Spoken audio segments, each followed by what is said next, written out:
Assalamualaikum warahmatullahi wabarakatuh. Innal hamdalillah nahmaduhu wa nasta'inuhu wa nastaghfiruhu wa na'udzu billahi min syururi anfusina wa min sayyiati a'malina. Asyhadu alla ilaha illallah wa asyhadu anna Muhammadar Rasulullah. Allahumma sholli ala Muhammad wa ala ali Muhammad. Qala Allah Ta'ala fi Qur'anul Karim, ya ayyuhalladzina amanu ku anfusakum wa ahlikum naro. Yang saya hormati Ustadz Ustadzah, ibu-ibu, bapak-bapak, jamaah seluruhnya yang insya Allah senantiasa dicintai, dirahmati dan dibarokai Allah. Tak henti-hentinya marilah dalam setiap tarikan nafas kita memanjatkan puji syukur kehadirat Allah Subhanahu wa Ta'ala, di mana alhamdulillah sampai pada pagi hari ini kita masih termasuk orang-orang yang dipilih oleh Allah. Dipilih mendapatkan limpahan rahmat, dipilih mendapatkan limpahan kenikmatan, baik itu nikmat sehat, rezeki, keselamatan maupun kesempatan. Wabil khusus nikmat iman dan nikmat Islam. Allah berfirman, wa ma bikum min nikmatin faminallah. Dan apa saja kenikmatan yang ada padamu, maka dari Allah lah datangnya. Sholawat serta salam semoga senantiasa tercurah kepada junjungan kita Nabi Muhammad Sallallahu Alaihi Wasallam, keluarga, sahabat dan para pengikutnya, termasuk kita semua yang insya Allah senantiasa istiqomah sampai akhir zaman. Baik ibu-ibu, ada yang baru pertama kali ketemu saya? Ada, oh satu, siapa lagi? 2, 3, 4, 5, ternyata ada wajah-wajah baru ya. Ya, untuk yang baru perkenalkan nama saya Ibu Dr. Anda Dewi Purnamawati, Magister Pemikiran Islam. Saya tinggal di Solo ya. Setiap bulan di pekan ketiga saya ke Semarang, Jumat, Sabtu, Ahad. Tadi pagi saya baru habis dari Telogosari, ya, ya tadi pagi. Saya sudah sampai Semarang kemarin, ya. Hari ini terus sampai besok. Ya. Nah, ibu-ibu yang insya Allah dirahmati Allah, alhamdulillah bulan Februari kemarin umur keislaman saya sudah 25 tahun. Ya.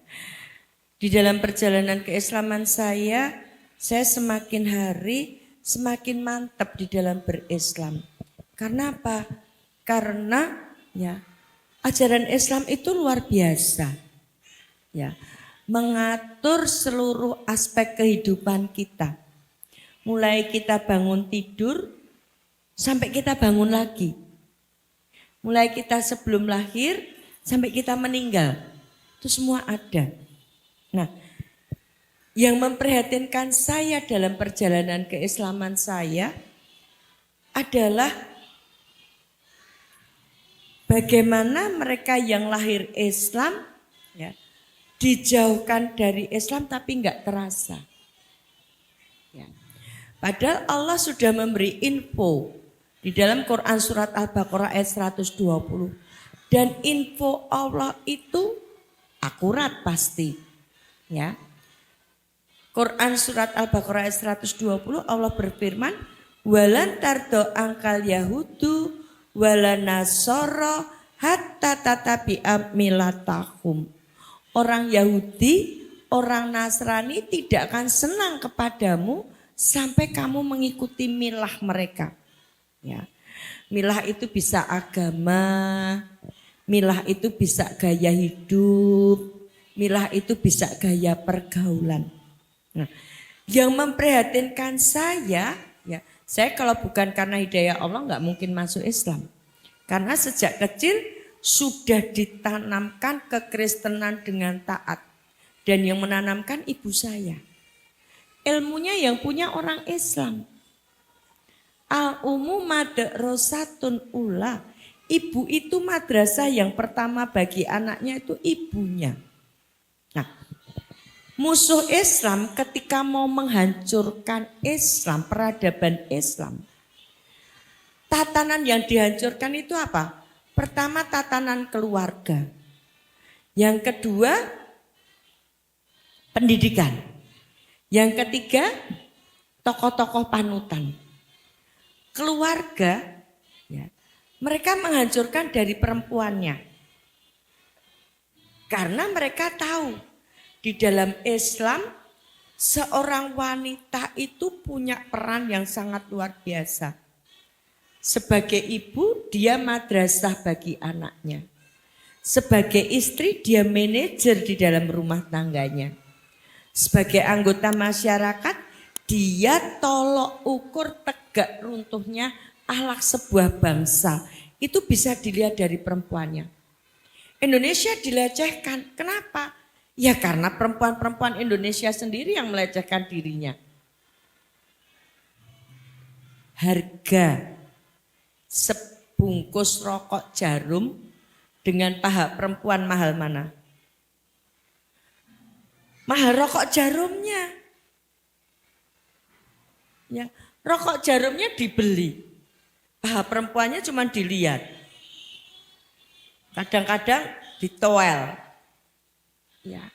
Untuk menawarkan sebungkus rokok jarum, kenapa harus pakai rok mini?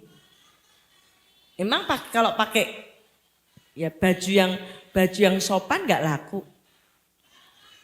Sepeda motor, mobil, sama paha perempuan mahal mana? Mahal sepeda motornya, mahal mobilnya. Sekarang SPG-nya pakai baju ketat, ya toh, rok mini. Nah ini perempuannya dilecehkan nggak terasa, malah di TV itu, ya, yang untuk leceh-lecehan perempuan. Pakai jilbab tapi dicowel sana, cowel sini. Ya nggak ada harganya. Padahal dia madrasah bagi anaknya. Ya. Nah, ini Ibu. Maka pendidikan di dalam keluarga itu sangat-sangat penting sekali. Ya, sangat penting sekali. Dimulai dari keluarga. Karena apa? Carut marut negara ini tidak akan selesai. Ya. Ketika kita itu dipimpin oleh pemimpin yang Islamnya tidak kafah. Nggak akan selesai. Maka penyelesaiannya dari mana? Dari keluarga. Keluarga sebagai dapurnya untuk mengolah anak-anak. It's okay Ibu nyekolahkan ini di TK. Ya, Ibu dengerin diajarin apa tadi? Ibu dengerin. Ya. Nah, ketika anak kita pulang bergaul sama lingkungan, ketika lingkungannya enggak sehat, apakah mereka masih ajarannya di sekolah dibawa? Di situ coba tadi Ustadzah mengajarkan menegakkan sholat. Sampai rumah, nak sholat. Sek tobu. Main HP. Ya. Ibu-ibu yang insya Allah dirahmati Allah. Maka mari kita belajar kepada Luqmanul Hakim. Bagaimana di dalam Quran surat Luqman ayat 12 sampai 19 itu isinya tentang pendidikan. Ayat 13 ya. Itu bunyinya ya bunaya la tusyrik billah ya. Hei anakku jangan menyekutukan Allah. Jadi yang pertama dididikkan oleh Luqmanul Hakim kepada putranya adalah mendidik jangan menyekutukan Allah. Di zaman now ini, ya, di zaman now ini ya, menjadi tantangan yang menarik bagi kita. Ketika kita itu mau mendidikkan anak-anak kita untuk menomorsatukan Allah. Karena apa? Kita ini diperhadapkan pada tantangan yang sangat luar biasa. Yang pertama, paparan konten negatif. Ya. Anak-anak sekarang udah pada pegang HP. Saya pernah ngisi pengajian bulan lalu di Klaten itu. Ada ibu-ibu bawa putranya mungkin belum 2 tahun karena masih nenen. Nangis. Kasih minum gak mau, kasih makanan gak mau, kasih mainan gak mau. Ternyata apa? HP. Begitu dipegangin HP, diem. Dan yang saya miris, ya Allah, belum 2 tahun dia sudah pandai memilih. Ini Ibu.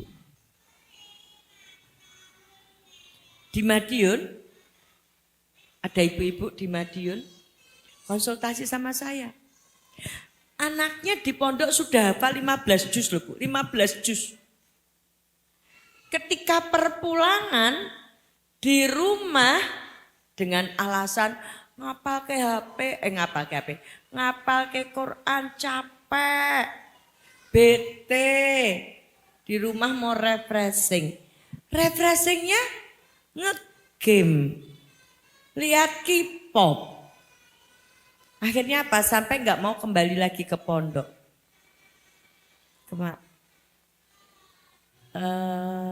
Tadi malam ketika saya ngisi pengajian, ada ibu-ibu juga yang mengatakan, anak saya itu sudah hafal 4 juz. Sekarang suruh kembali ke pondok nggak mau. Ada yang 15 juz, ada yang 18 juz, suruh kembali ke pondok nggak mau. Karena apa? Ketika di rumah itu ya, sudah terpapar konten-konten dari gadget. Ya. Nah, paparan anak itu mudah. Jadi mencontoh yang baik itu susah, tapi mencontoh yang rusak itu gampang. Ya. Padahal konten-konten yang mudah sekali ditiru anak-anak itu seperti kekerasan. Ya. Ibu kok nggak percaya? Saya sampai miris. Saya buka YouTube itu, ya. Saya iseng-iseng lihat short. Ya. Ternyata apa? Ada menantu sedang bakar sate dan satenya daging mertuanya. Walaupun di situ ditulis jangan dicontoh, tapi ini sudah memberikan ya. Oh, kalau diperlakukan seperti itu, balesnya seperti itu. Nah, kalau tidak kita landasi dengan agama bahwa Allah melihat, bahwa Allah mengetahui, bahwa nanti ada perhitungan di akhirat sana, ya. Betapa mudahnya membunuh orang. Ya. Kekerasan, bullying, ya. Pornografi. Coba aja Ibu buka HP. Pasti ada pornografi. Iklan dari Cina itu.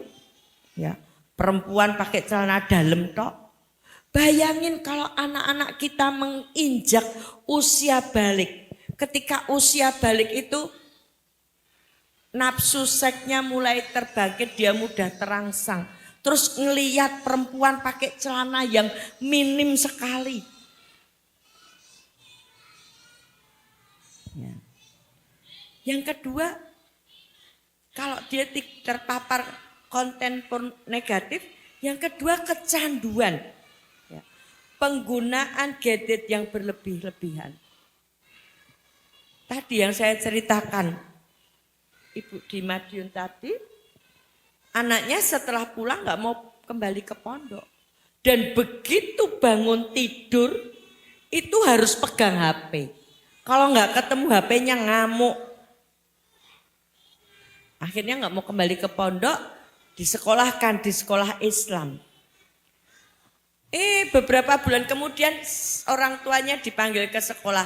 Ternyata anak ini nggak pernah masuk sekolah. Padahal diantar sama ibunya, diantar sampai halaman sekolah, diantar. Lah ibu mulai dia mencolot. Dia belajar dari mana coba? Dari HP. Ya. Penggunaan gadget yang berlebih-lebihan itu mengganggu aktivitas belajar. Coba aja anak sekarang suruh menambahkan setengah ditambah seperempat. Bentar, buka HP, cari kalkulatornya. Ya enggak? Ya. Ya. 100 dibagi 4. Tingak-tinguk. Ya, harus pakai kalkulator. Ini tadi otaknya dilemahkan. Ya. Yang ketiga, pergaulan bebas. Ngeri Ibu. Ya. Saya tadi pagi itu berangkat ngisi pengajian 3:30 esok. Gek cah wedok-wedok ki lagi mulai apa lagi arep mangkat. Di jalan itu banyak nemuin anak-anak perempuan. Ya. Mereka mau pulang dari kafe atau pulang dari mana-mana. Ya. Pergaulan bebas. Ya.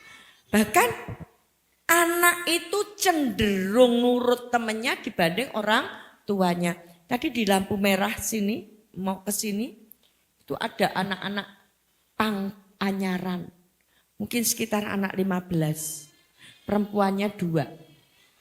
Sementara anak pang itu Bu, ya, saya pernah ada orang tua konsultasi ke rumah saya karena anaknya pang. Itu pang cah 15 itu kok tidur, mereka nyewa satu kamar dipakai tidur bareng-bareng. Anak-anak yang anak perempuan, anak pang perempuan itu dipakai gantian juga.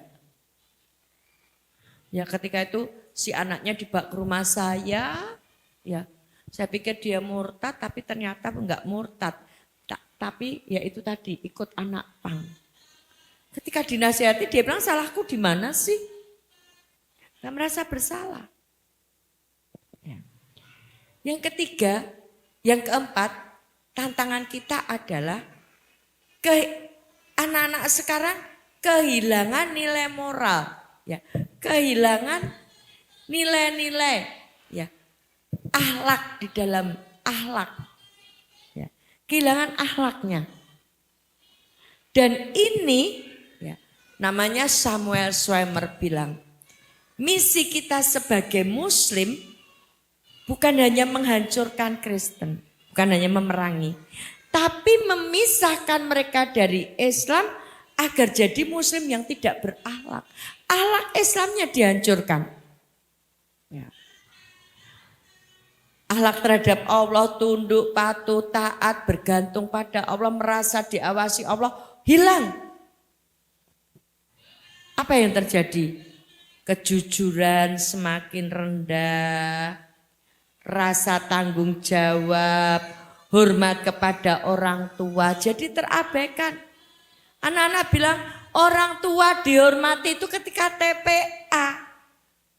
Lulus TPA, orang tua dicuekin. Ya. Maka ibu-ibu yang insya Allah dirahmati Allah, kita kembali kepada Luqmanul Hakim.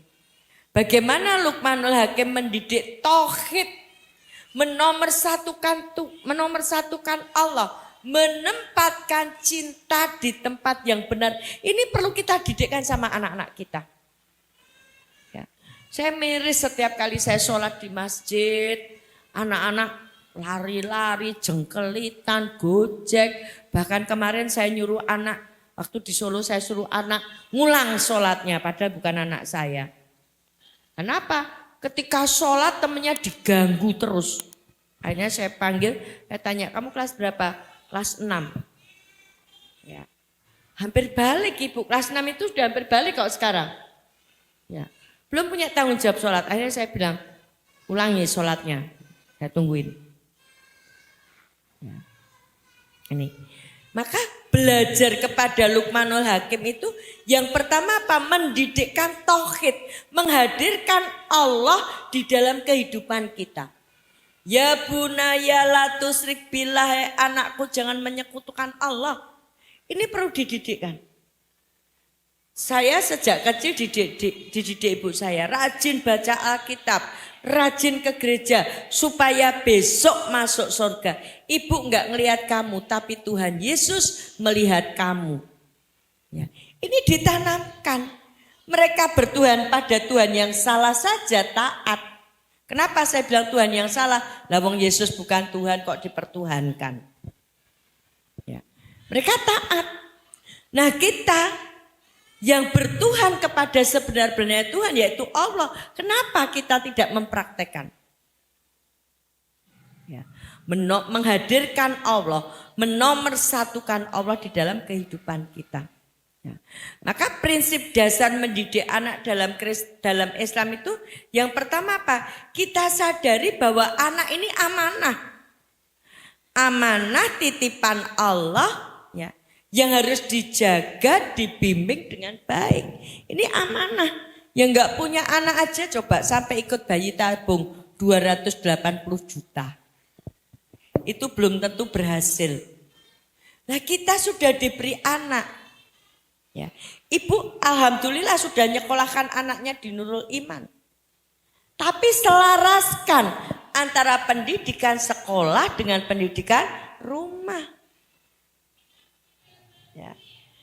Di sekolah diajari beres-beres, diajari doa. Ya terapkan di rumah. Ya. Di dalam Quran surat Az-Zariyat ayat 59, ayat 56. Allah berfirman, "Wa ma khalaqatul jinna wal insa illa liya'budun." Dan aku tidak menciptakan jin dan manusia melainkan supaya menyembah kepadaku. Ya. Kaitannya dengan Luqmanul Hakim tadi, mendidik anak untuk mencintai Allah. Ya.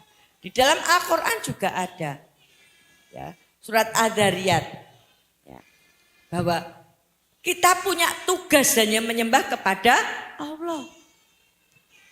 Kemudian yang kedua, dasar prinsip mendidik anak di era sekarang ini adalah pendidikan agama sejak dini, Bu. Oke lah kalau Senin sampai Ahad di sini. Sampai Sabtu. Mereka pagi sampai siang di sekolah. Lah kalau sore berikan waktu kepada mereka untuk bersama kita. Jangan anak di rumah tapi anak tidak merasakan kehadiran ibunya. Karena ibunya asik dengan HP. Maka ada anak-anak ditanya, "Nak apa cita-citamu?" "Mau jadi HP." Kenapa mau jadi HP? Biar tiap hari dipegang sama bundaku. Ya. Jadi anak itu amanah. Yang kedua, pendidikan agama sejak dini. Ya. Saya ibu-ibu umur 7 tahun, 8 tahun. Ibu saya sudah didik saya Kristen dengan taat. Kalau hari Minggu ibu ke gereja, kamu sekolah Minggu. Ya, nggak ada ayatnya tapi ditaati. Nah, sementara kita sholat ada perintahnya Allah, menutup aurat ada perintahnya Allah, masih ditambahi al-hadis. Ya. Ajarkan kepada anak-anak kita tentang Allah, Rasul, dan nilai-nilai keislaman sejak dini. Supaya bangga. Ya. Izin minum ya Bu ya.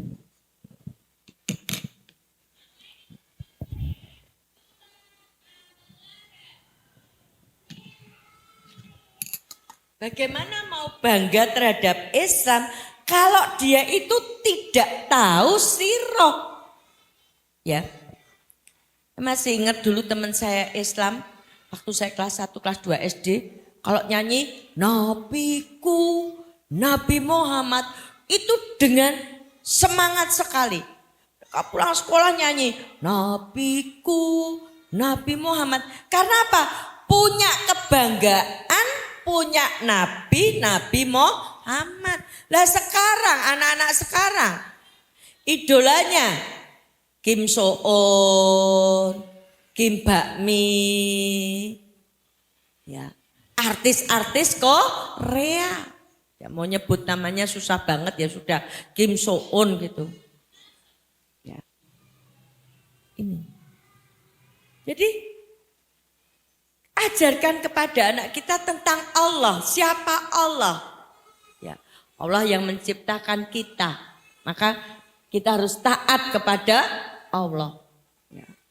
Siapa yang menciptakan bumi dan seisinya? Allah. Siapa yang mematikan bumi dan seisinya? Allah. Yang menghidupkan dan mematikan. Jadi ini Ibu, tanamkan betul kepada anak-anak kita bahwa kita ini ada karena Allah. Nanti kita kembalinya kepada Allah. Ya. Supaya apa? Anak punya rasa ketundukan, kepatuhan kepada Allah. Dan ini tugas seorang ibu. Jangan cuma wes tak sorok sekolah keneng Nurul Iman. Nah di Nurul Iman lihat aja ustadzah yang ngajar itu. Ustadzahnya berapa, muridnya berapa. Terus semua ibu-ibu, titip ya masa borongo anak saya. Dan jenengan anak didik anak siji wira karuan ya. Didik anak loro ngeluhnya setengah mati. Duh anak saya dikandani ya. Bayangkan ustadzah itu loh. Nyekel anak wong piro itu. Dengan berbagai karakter. Lah kita pokoknya saya manut didik anak saya. Lah peran kita apa? Ya. Mestinya menselaraskan antara pendidikan di rumah dengan di sekolah. Yang ketiga, ya, bagaimana prinsip mendidik anak dalam Islam adalah memberikan contoh yang baik. Ya, maka saya kok di pengajian ada ibu-ibu ngobrol, pasti selalu saya ingatkan. Apalagi kok di sekitarnya ada anak-anak. Anak-anak punya image, punya gambaran. Oh ibuku, mamahku, mamiku, bundaku kalau pengajian itu pindah ngobrol. Wah maka ketika dia ke masjid udah gojek ngobrol, main tinju sama temennya. Karena dia melihat contoh. Ya. Dikasih contoh yang baik saja belum tentu jadi baik. Lihat Nabi Nuh. Bagaimana ketaatan Nabi Nuh kepada Allah? Disuruh bikin kapal padahal panas nerandang, kon gawe kapal di gurun pasir. Terus kapalnya itu untuk apa? Tapi karena ketaatannya kepada Allah ya sudah dibuat aja. Ya ternyata ada banjir. Ya. Nah, maka mari kita mencontoh bagaimana ketaatan Nabi, para Nabi ini kepada Allah. Ya. Nabi Nuh, Nabi Yakub sampai tanya sama putranya. Nabi Yakub itu menjelang ajal masih memastikan. Ya. Siapa yang kamu sembah sepeninggalku? Beliau memastikan dulu. Kalau beliau sudah tidak ada, putranya Nabi Nuh, putranya Nabi Yakub ini siapa yang disembah? Ada di Quran surat Al-Baqarah ayat 133. Putra Nabi Nuh menjawab, putra Nabi Yakub menjawab, kami akan menyembah Tuhanmu, Tuhannya Iska, Tuhannya Ismail. Tidak akan ada jawaban seperti itu kalau ya, anak kita tidak pernah kita tanamkan keimanan. Anak kita tidak pernah melihat contoh contoh orang tua yang taat kepada Allah. Ya. Saya waktu masih ngajar, saya sudah purna 2 tahun. Karena umur saya sudah 62 tahun. Saya purna tugas ketika umur 60. Ya. Nanti per 1 November besok saya sudah 2 tahun pensiun. Ya. Waktu saya belum pensiun, ada murid ketika saya operasi, saya nemukan rokok di tasnya murid saya. Ya. Saya bilang, "Le, kok ono rokok?" "Iya Ibu." "Kamu beli sendiri?" "Enggak, dikasih bapak. Karena bapak saya juga ngerokok." Dikasih sama bapaknya. Ya. Akhirnya saya panggil bapaknya, Pak Racetto. Ya. Alasannya karena dia jualan angkringan, orang yang minum angkringan cari rokok. Ya dia nyediani. Alasannya dia daripada anaknya beli rokok di tempat orang lain, rokoknya di tempatnya sendiri. Ini wong tua Racetto. Padahal berawal dari rokok, nanti kemudian ke miras. Ibu-ibu hati-hati ya Bu. Penjualan miras di Indonesia ini sudah legal. Jadi kalau putra panjenengan punya stiker outlet 23, outlet 23 itu outletnya miras. Panjenengan dedes bahasa Jawane. Pengen tanya dari mana kamu dapat ini? Karena ya, punya stiker itu ketika membeli miras di outlet 23 dikasih stiker. Hati-hati. Di Semarang sudah, di Jogja sudah. Ya. Maka kan diberi tugas dan kewajiban sama Allah toh, ku anfusakum wa ahlikum naro. Maka kita sebagai orang tua ayo memberi contoh baik buruk benar salah dasarnya Al-Qur'an dan Al-Hadis. Ya. Jangan seperti ketika saya ngisi pengajian di sebuah SMA di Solo. Ada pertanyaan, "Bun," anak-anak SMA tanya saya, salah satu. "Bun, saya di sekolah pakai gamis, pakai jilbab besar. Tapi kalau pulang saya dimarah sama bunda saya, suruh ganti jilbab kecil. Kalau pergi sama bundaku, aku pakai gamis, bundaku pakai celana ketat. Pakai kaos ketat, jilbabnya jilbab bunuh diri." Satu ketika diajak orang, yang mana maknya, yang mana anaknya. Ya. Maka kita memberi contoh-contoh di dalam kebaikan. Tadi Nabi Yakub memberikan contoh kepada putranya. Nabi Nuh memberi contoh, bayangkan panas derandang, jauh dari laut, disuruh bikin kapal. Kalau di logika kan ngapain coba panas-panas kok suruh bikin kapal. Tapi karena ketaatannya kepada Allah dikerjakan.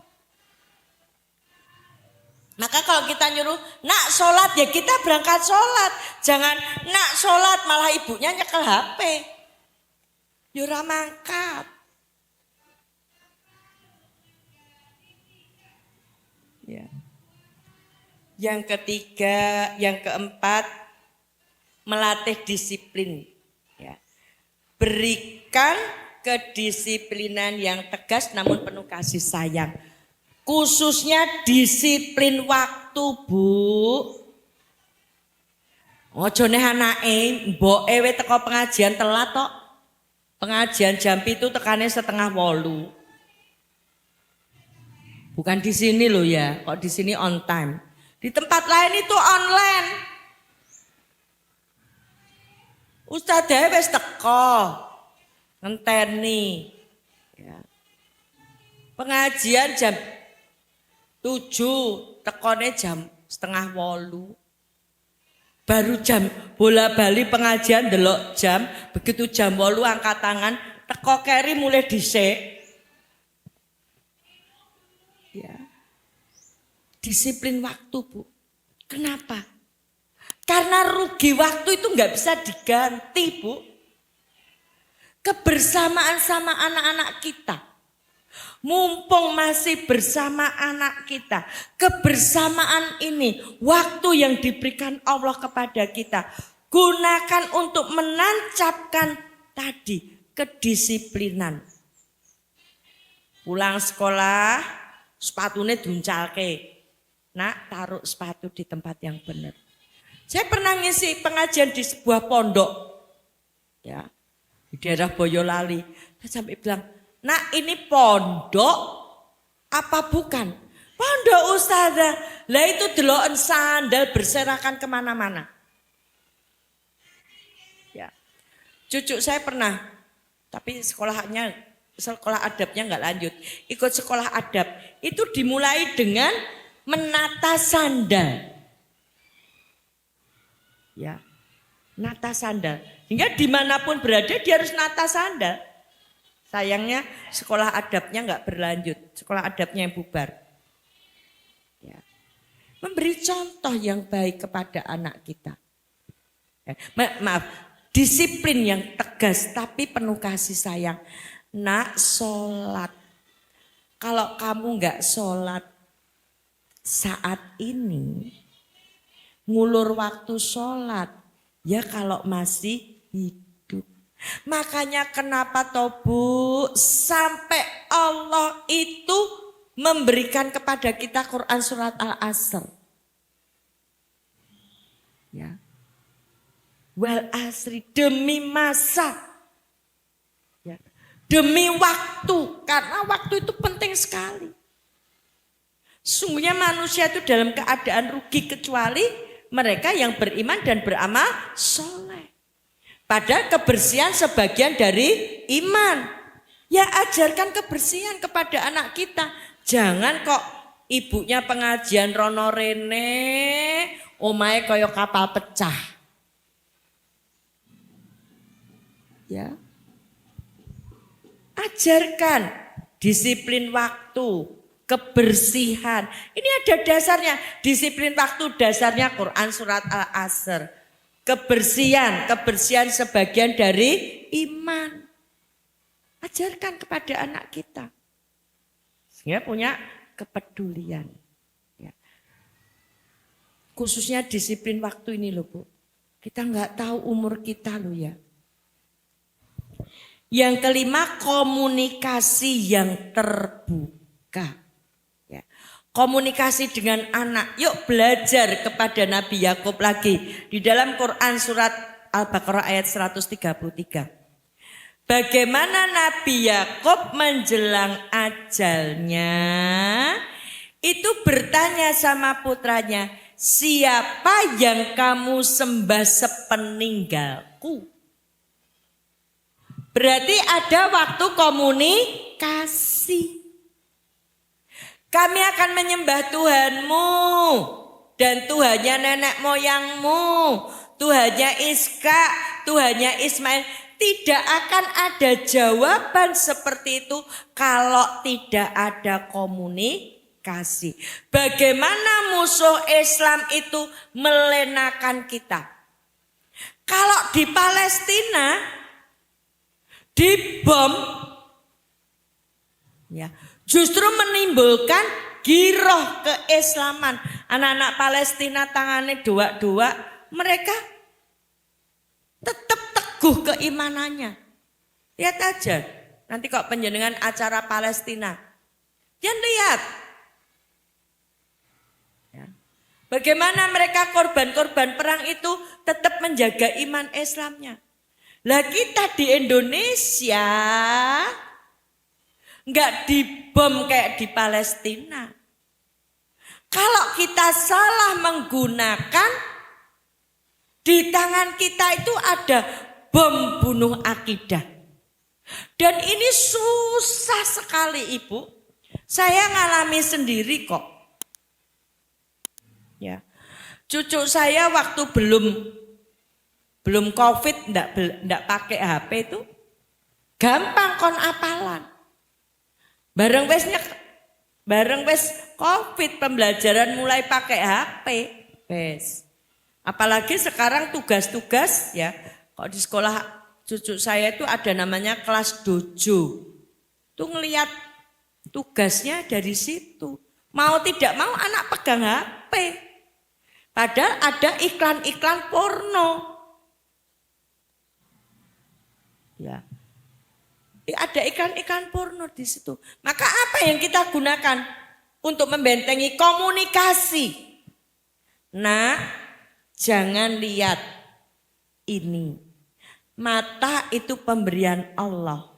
Nanti kalau kamu lihat yang belum waktunya kamu lihat, besok kalau di akhirat matamu ditusuk pakai tongkat besi, tongkat panas gimana? Ini kita pendampingan. Ya. Yang menciptakan HP Android itu anaknya kalau belum umur 15 tahun ndak boleh pakai HP. Itu saja pakai pendampingan. Lah awake dhewe losdol. Ya, anak pegang HP. Maka komunikasi di dalam keluarga ini dibutuhkan. Ya. Mari belajar kepada Al-Qonsa. Sebagai seorang ibu kita belajar pada Al-Qonsa. Al-Qonsa itu seorang yang sangat pandai. Penyair terkenal di zamannya. Ya. Kemudian ketika Rasulullah sudah berdakwah dan dia mendengar dakwahnya Rasulullah, kemudian dia masuk Islam. Kalau yang tadinya syair-syairnya syair-syair umum, kemudian syairnya dia rubah menceritakan perjuangan-perjuangan Islam. Dan sebelum anaknya tidur, Al-Qonsa ini menyempatkan diri ya untuk komunikasi sama anaknya. Menceritakan kisah-kisah perjuangan para sahabat di medan perang. Sampai ketika betul-betul terjadi peperangan, anaknya Al-Qonsa ini bukan ribut siapa yang berangkat perang, tapi ributnya siapa yang menemani ibunya di rumah. Karena semua mau berangkat perang. Dan ini tadi semangat dari seorang ibu. Ya. Saya Ramadan hari keempat sampai hari ini, saya setiap hari pergi berdakwah. Karena saya sebelum purna doa saya, ya Allah nanti kalau saya sudah purna, saya mau mewakafkan diri saya untuk berdakwah. Alhamdulillah, Ramadan hari keempat, saya mulai setiap hari berdakwah bersama Badan Wakaf Al-Quran. Setiap hari Ibu. Ya. Ketika saya lelah, yang terbayang pada saya apa? Ibu saya umur 80 tahun masih aktif menginjili, masih ceramah. Maka saya, sing batil saja usia sekian masih semangat ceramah. Menginjili, mosok saya yang 62 mau letoy. Itu menimbulkan semangat. Ya, sehingga kuat. Ya. Maka bangun komunikasi di dalam keluarga Ibu. Sempatkan waktu untuk anak, sempatkan. Karena masa kita dengan anak kita terbatas. Coba anak pulang sekolah jam berapa? Tahu-tahu TK, diterke TK. Tahu-tahu diterke SD. SD kelas 1. Tahu-tahu loh, kok sudah kelas 5 ya? Ya. Maka manfaatkan waktu untuk komunikasi. Ya. Tadi belajar dari Al-Qonsa. Belajar dari Nabi Yakub tadi. Maka ibu-ibu yang insya Allah dirahmati Allah, kalau tadi itu permasalahan yang kita hadapi, ya, yang kita hadapi dengan keadaan zaman now ini, seks bebas, LGBT, tanamkan dari rumah ibu. Keputranya yang TK sampaikan, nak, yang boleh pegang pegang kemaluanmu itu cuman Umi sama Abi. Orang lain nggak boleh. Ini kita tanamkan. Ya. Karena apa? LGBT ini sudah merebak, Ibu. Di Solo Raya itu di sebuah pondok ada pondok SMP. Kelas 1, Bu. Itu sudah 8 anak yang ketahuan. Yang ketahuan 8 anak. Sudah melakukan cinta sejenis. Tadi loh ketika pulang, belajarnya bukan sama ustadzah tapi sama setan kotak tipis gepeng. Maka komunikasi dengan anak. Ya. Terangkan kepada anak kita ketika kamu sudah balik. Apa hak kewajiban. Nggak usah malu, Bu, terangkan. Ya. Anak sekarang nggak bodoh kok, terangkan. Apa akibatnya? Terangkan. Ya. Ibu-ibu yang insya Allah dirahmati Allah, maka bagaimana toh kita ini menjadi orang tua di zaman now, yang zaman teknologi, zaman internet, zaman gadget. Kita nggak bisa lepas dari itu. Kita tidak bisa lepas dari kemajuan zaman. Maka untuk teknologi, yang pertama teknologi. Batasi, Bu, batasi penggunaan gadget di anak kita. Nangis yo ben, nesu yo ben, ra gelem mangan yo ben, kowe luwe rak mangan. Jangan seperti orang Jawa bilang welas tanpa alis. Apa artinya? Sayang tapi tidak mendidik. Nanti seperti jamaah di Madiun. Hafalannya sudah 15 juz. Ketika perpulangan dolanan HP. Gak mau balik ke pondok. Akhirnya disekolahkan di sekolahan Islam. Berapa bulan kemudian ibunya dipanggil. Ternyata anak ini gak pernah masuk sekolah. Anak ini kalau bangun tidur nggak pegang HP, ngamuk. Ketika kemudian si ibu ini konsultasi sama saya kasih solusi. 1, diruqyah. 2, bawa ke psikolog. Bawa ke psikolog, ternyata psikolog tidak bisa ngatasi. Akhirnya dikirim, ya, karena harus ditangani psikiater anak. Dikirim ke Solo, ke rumah sakit jiwa. Ternyata apa? Saraf otak kanannya sudah rusak. Ya. Pengaruh negatif itu banyak sekali. Terangkan aja kepada anak kita. Ya. Batasi penggunaannya, pantau aktivitas online anak kita lagi ngapain. Ya. Ajarkan mereka menggunakan teknologi secara bijak. Ya. Mana yang boleh dilihat, mana yang tidak boleh, itu kita yang nerangkan. Ya. Saya tadi malam, cucu saya kan di hotel, saya tinggal ngisi pengajian. Pulang-pulang, dia nggak nyetel TV. Enggak, Uti, kenapa? TV-nya isinya kayak gitu, Uti. Isinya orang pacar-pacaran. Ya. Kita berikan filter. Cucu saya baru kelas 5 SD. Yang kedua, kalau yang pertama teknologi, yang kedua pergaulan. Ya. Pilih lingkungan pergaulan yang positif untuk anak kita. Ya. Di sekolah, anak-anak kita, Assalamualaikum, Subhanallah, Alhamdulillah. Ketika pergaulannya tidak sehat, bisa-bisa anak kita pulang bawa kebun binatang. Ya, bila perlu, ya, kita itu rodo ngerti basa gaul. Saya lupa kemarin enggak saya cateti. Cucu saya bilang, Uti kalau ini artinya ini, kok ini artinya ini. Bahasa-bahasa gaul sekarang. Jadi ketika anak itu muni ngono awake dhewe ngerti artine. Ya, kan anak-anak sekarang bilang anjing enggak anjing, anjrit nah. Anjing. Kalau apa memaki. Ya. Seperti itu. Ya di sekolah aman. Pergaulannya aman. Tapi ketika pulang sekolah main. Dan kulaan itu dibawa ke sekolah. Akhirnya di sekolah terkontaminasi. Ya. Maka pergaulan, lihat lingkungannya. Ya. Yang kedua, ajarkan mereka berteman pada teman yang baik.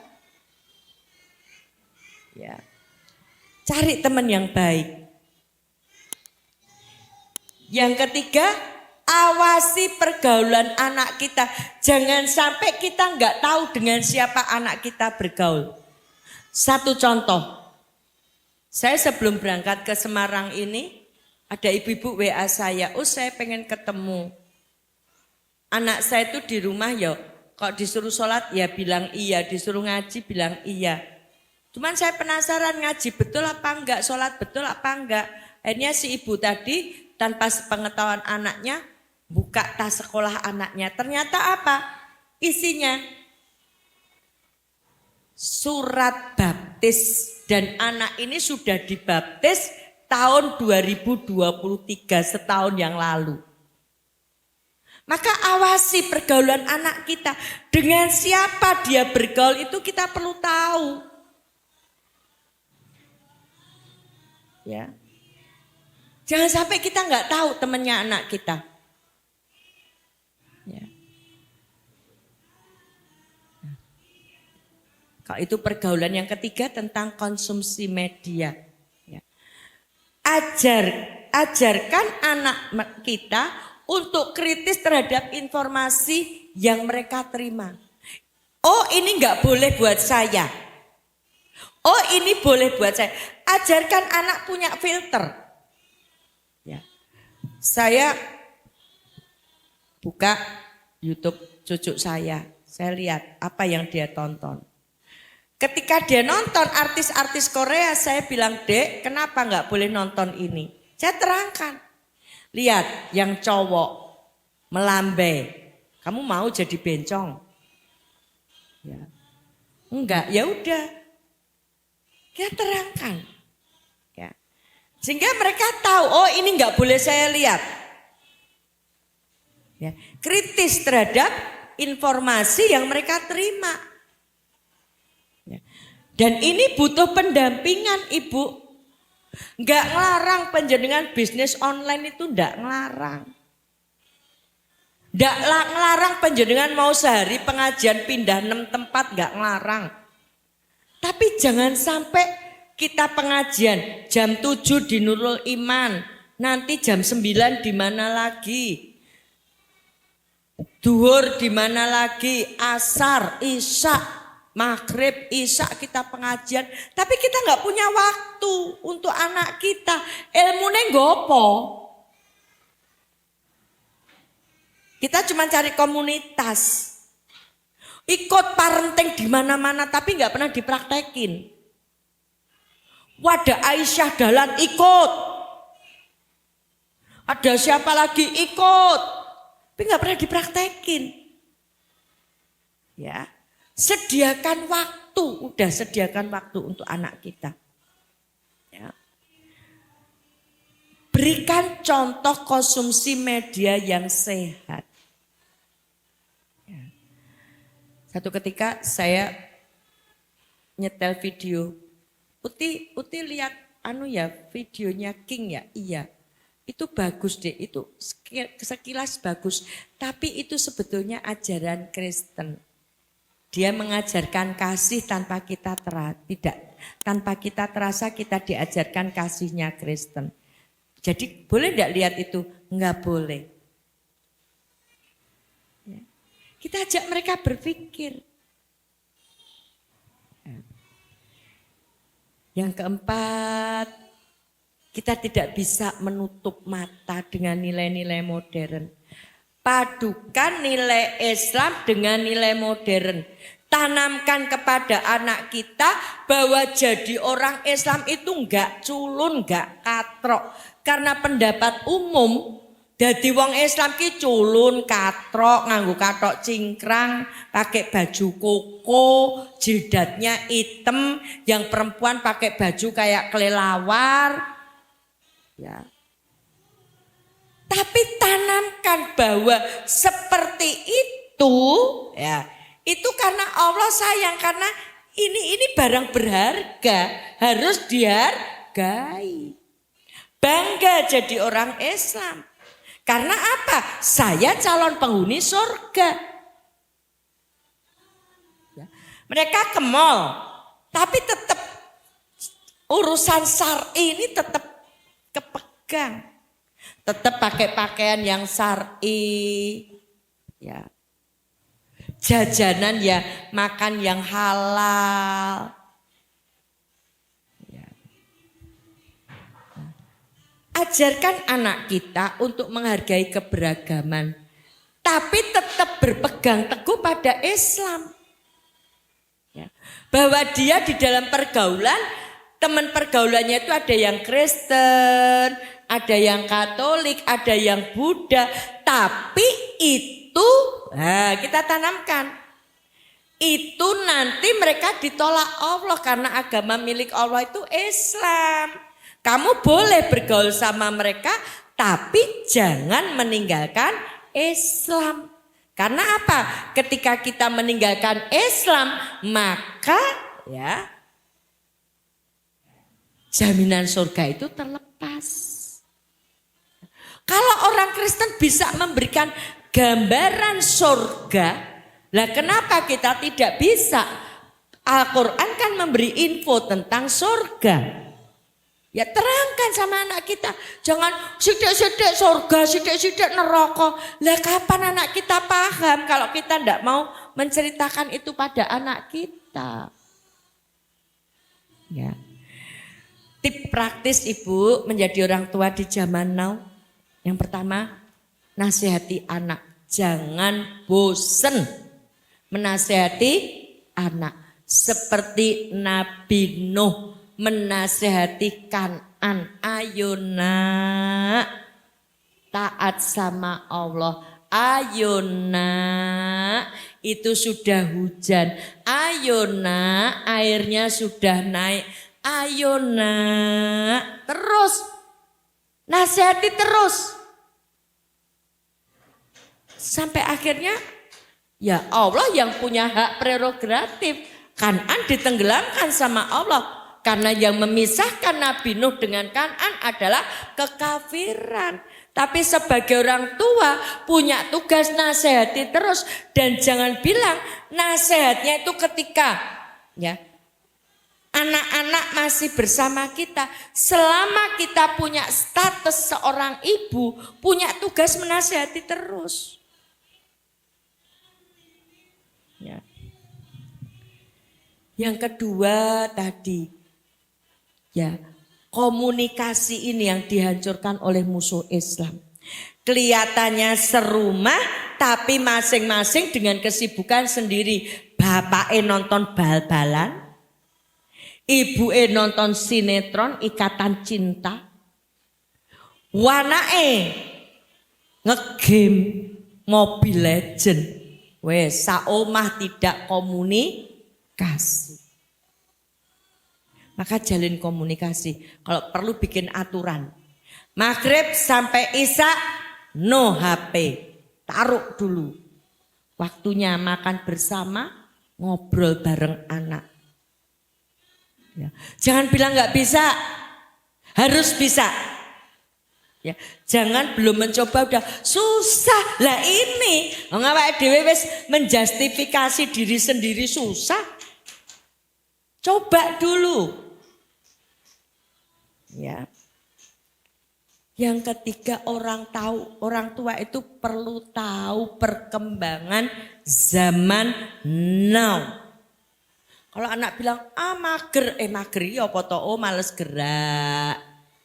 Istilah apa lagi? Perlu kita tanya sama anak-anak kita. Ya.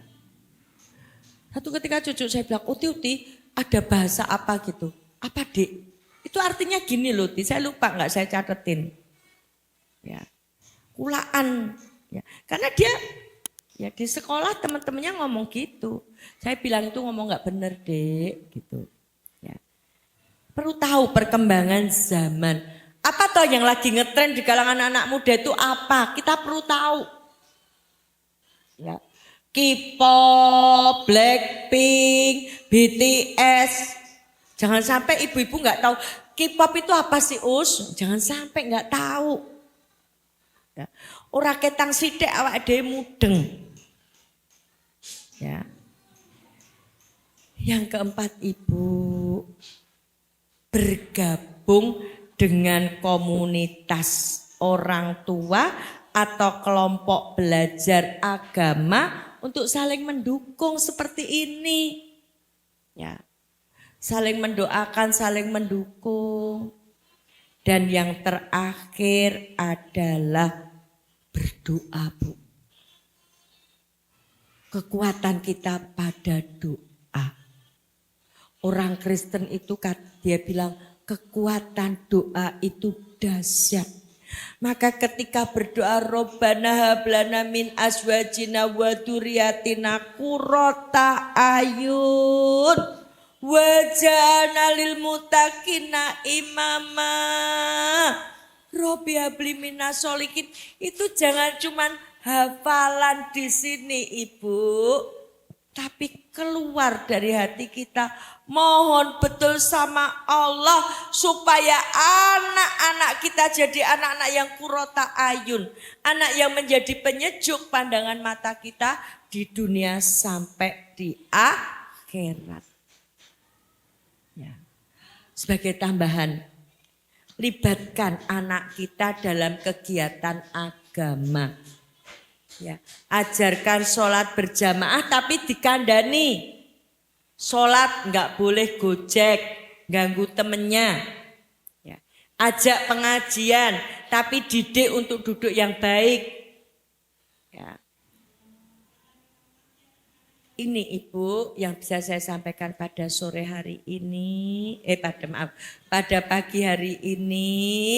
Mudah-mudahan bermanfaat. Yuk sekali lagi belajar kepada surat Luqman ayat 13. Menanamkan ketauhidan kepada anak kita. Tunduk, patuh, taat kepada Allah itu sebagai modal untuk mendidik anak-anak kita jadi anak-anak yang soleh-solehah. Kalau sama Allah saja enggak takut, apalagi sama manusia. Tanamkan bahwa Allah Maha melihat, bahwa Allah Maha mengetahui. Saya dulu, ya, saya tutup dengan cerita saya. Ya, saya dulu Ibu, ketika saya lulus STM terus saya diterima kuliah di Jogja, Ibu saya bilang, Ibu enggak ngelihat kamu, tapi Ibu serahkan kamu ke Tuhan Yesus. Tuhan Yesus melihat setiap langkahmu. Kalau kamu enggak ke gereja, kamu enggak baca Alkitab. Padahal Yesus bukan Tuhan. Tidak ada ayatnya bahwa ya Yesus Maha melihat, enggak ada ayatnya. Sementara kita umat Islam ini ya ada ayatnya. Cari Ibu nanti bahwa Allah Maha melihat. Ya, tanamkan kepada anak kita. Umi, bunda, mama, ibu enggak ngelihat kamu, tapi Allah Maha melihat. Itu salah satu tips bagaimana kita menghadapi zaman now yang semakin hari semakin enggak karu-karuan. Ini Ibu yang bisa saya sampaikan pada siang hari ini. Mudah-mudahan bermanfaat. Waktu saya kembalikan kepada pembawa, pada moderator. تكبيرا ودعاء يا رب لك الكون ينادي وفق من جاءك يسعى